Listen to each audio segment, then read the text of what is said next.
have to confess I think I'm here not only to introduce the next four speakers, but also to act as guest Luddite.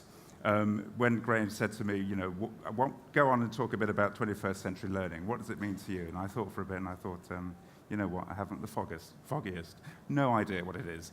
And I suspect that but I do suspect, after I've thought about it for a bit, that the essential questions for education are the same now in the 21st century as they were in the 20th and 19th centuries. I also suspect that most of you will disagree with that. Do you get excited by the concept of a pencil? Wooden tube with lead in it. Bet they did 170 years ago, much as you do by tablets and clouds. Did it transform education? No, it made a difference. It didn't transform it. The TES is over 100 years old, and frankly, we've seen it all before. Do schools need wireless, we asked, in 1926. We're talking Bakelite. And we went on to ask if there was anything really useful in it beyond the novelty.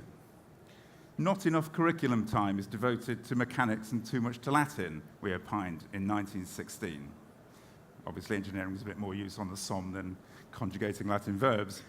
But again, where are we now, 100 years later? Latin's back in, engineering's out of the curriculum, nothing changes.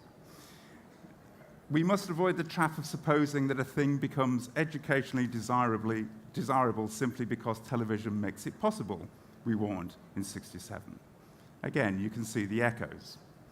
And wireless telegraphy and cinematography are being studied for use in schools, but not to replace teachers, we reassured in 1930.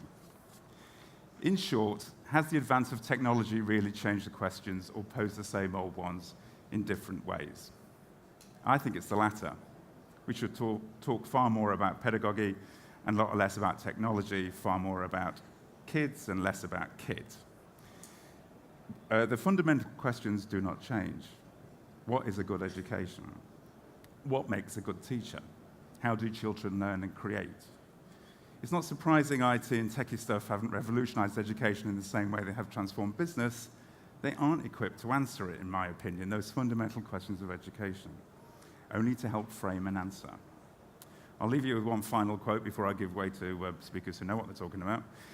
Almost the whole of the curriculum can be evolved by the simple process of starting a subject, letting children ask what they want to know about it, and helping them systematize their own questions and work out the answers.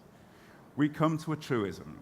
The right curriculum, like everything else that is right in education, comes from the union of our minds with minds of childhood. So said the TES in 1917.